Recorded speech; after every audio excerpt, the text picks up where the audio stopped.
Back here at home, the city of Tampa is starting a big project with hopes of solving the ongoing flooding issues on Bayshore Boulevard.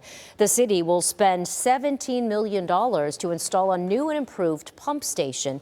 The existing wastewater pump station was installed back in 1955, and they hope these upgrades will cut down on wastewater overflows during severe weather.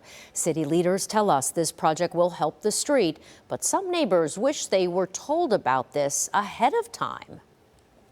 That we have to step up and make sure that every neighborhood, that every street, that every sidewalk that we walk on is improved to the quality that our residents expect. I'm learning this from you, and I don't know if you've ever walked up and down Bayshore, but anytime you walk near that, it smells. It's a horrific smell. Does adding the pumps, is that going to add to the odor?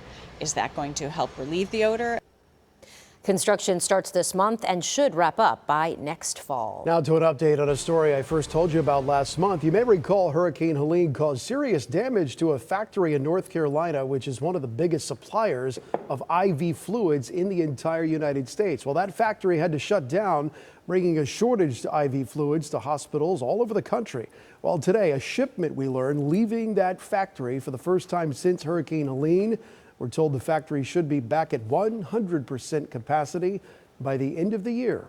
After the hurricanes, families all over the Bay Area have major renovations ahead of them, all because of FEMA's 50% rule. But many seniors tell us that the policy is forcing them to sell their homes.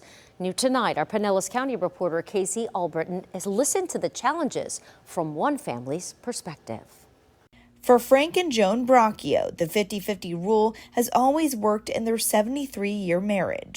We got a 50-50 marriage. She commands and I obey. But when it comes to FEMA's 50% rule, that's a different story. We were in there 53 years, beautiful years, and we never had any flooding or anything. Hurricane Helene devastated their home on Treasure Island. I mean, everything and a lot of our memories. We had all our pictures from 60, 70 years ago. According to FEMA, if home improvements cost more than 50% of the home's market value, then any changes are prohibited unless the entire structure is brought up to flood regulations, which could include building upwards. They're too old to build up.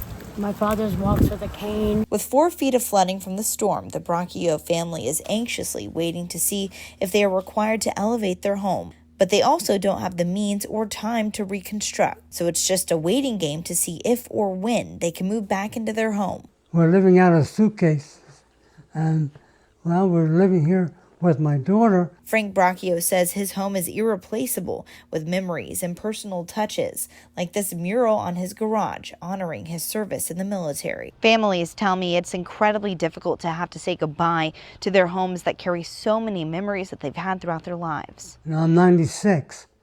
I don't have many years to live, so I'd like to get back into my house. Until Frank gets a response from FEMA, he's hoping for the best. They should be able to enjoy that part of their life in their home that they worked so hard all their life for. It's just something that you have to go through your life, and it'll be an unpleasant experience, but we'll get through it. I'm Pinellas County reporter Casey Albritton, ABC Action News.